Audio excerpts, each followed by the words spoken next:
White of సీట్యా వచ్చిరా సమయం సోమక్క సమయం సోమక్క వెనుకలు వచ్చి తీసుకుపోవాలి.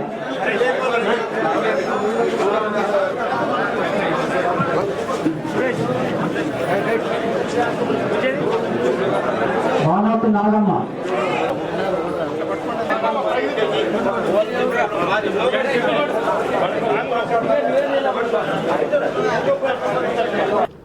రెండు 217 మంది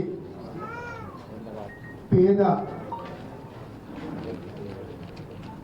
ఆరోగ్య బాధితులు ఎవరైతే ఉన్నారో వాళ్ళందరికీ 65,87,500 రూపాయల చెక్కుల పంపిణీ కార్యక్రమం ఈరోజు విజయవంతంగా చేసుకోవాలని చెప్పేసి ముందుగా మీకు అందరికీ నూతన సంవత్సర శుభాకాంక్షలు తెలియజేస్తూ ఈరోజు ఇచ్చిన హామీలని నెరవేర్చుకుంటూ కాంగ్రెస్ ప్రభుత్వ అధికారంలోకి రాగానే 7.5 లక్షల కోట్ల రూపాయలు అప్పున్న ప్రభుత్వం ఇచ్చిన మాట ప్రకారం అన్ని సంక్షేమ కార్యక్రమాలు 200 యూనిట్ల గృహజ్యోతి ఉచిత కరెంటు, 500 రూపాయలకే గ్యాస్ సిలిండరు, మహిళలకు ఆర్టీసీ బస్సులు ఉచిత ప్రయాణం అని, పేదవాడు కార్పొరేట్ హాస్పిటల్ గడప తొక్కని టైంలో మనకు ఆరోగ్యశ్రీ పథకం కింద 5 లక్షల నుంచి 10 లక్షల రూపాయల వరకు ఉచిత వైద్యం ఇప్పించే విధంగా ఇలా చెప్పుకుంటూ పోతుంటే 55,143 ఉద్యోగ నియామకాలు ఇచ్చుకుంటూ ఉద్యోగులకు తీవ్ర ఇబ్బందులు కలుగుతూ ఉంది. వాళ్లకు జీతం 20 తారీఖు తర్వాత పడుతుందనగానే మన గౌరవ ఉప ముఖ్యమంత్రులు బట్టి విక్రమార్క గారు, అదేవిధంగా గౌరవ ముఖ్యమంత్రి వర్యులు రేవంత్ రెడ్డి గారు ఇద్దరు కూర్చొని మనకు మొదటి తారీఖునే ప్రభుత్వ ఉద్యోగస్తులకు ఉద్యోగ జీతాలు పడుతున్నాయి.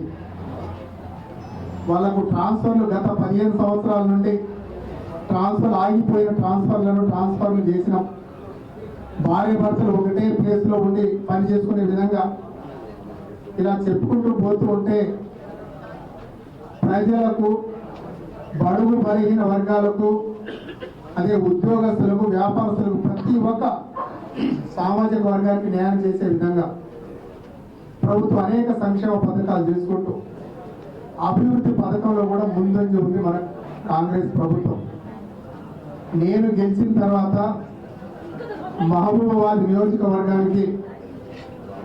300 కోట్ల రూపాయల నిధులు తీసుకొచ్చిన ఇప్పటి వరకు. సంక్షేమ పథకాలే కాదు,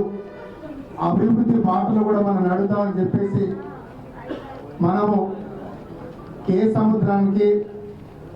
అక్కడ మనకు 133 kV సబ్స్టేషన్ ఒకటి శాంక్షన్ చేయించుకున్నాం. 100 సంవత్సరాల వరకు మహబూబాబాద్ జిల్లాకి ఎటువంటి కరెంట్ అంతరాయం కలగకుండా గౌరవ ముఖ్యమంత్రి సలహాదారు దేవి నరేందర్ రెడ్డి గారు పెద్ద మనసు చేసుకొని మొత్తం మన మహబూబాబాద్ జిల్లాకు ఎటువంటి కరెంటు కోత లేకుండా, టిప్పింగ్ కాకుండా ప్రతి ఒక్క రైతు, ప్రతి ఒక్క గృహిణి వాళ్ళకు ఎటువంటి కరెంట్ అంతరాయం కలగకుండా ఉండాలని చెప్పేసి ఒక బృహత్తరమైన కార్యక్రమం. మనకి ఏదైనా 33 kV శాంక్షన్ అయితే కానీ 133 kV ఇప్పటి వరకు మన ఉమ్మడి జిల్లాలోనే చాలా తక్కువ. అటువంటి బృహత్తర కార్యక్రమం అంటే ఉమ్మడి వరంగల్ జిల్లాలో హన్మకొండ మొదటి క్యాపిటల్ అయితే మహబూబాబాద్ జిల్లాని 2వ క్యాపిటల్ చేద్దామని చెప్పేసి ఒక మంచి ఆలోచనతోటి దేవి నరేందర్ రెడ్డి గారు ఒక మహబూబాబాద్ పట్టణానికి, అదేవిధంగా మొత్తం జిల్లా రూపురేఖలు మారుతామనే తీవ్ర కృషి చేసినందుకు వారికి కృతజ్ఞతాభివందనాలు తెలియజేస్తూ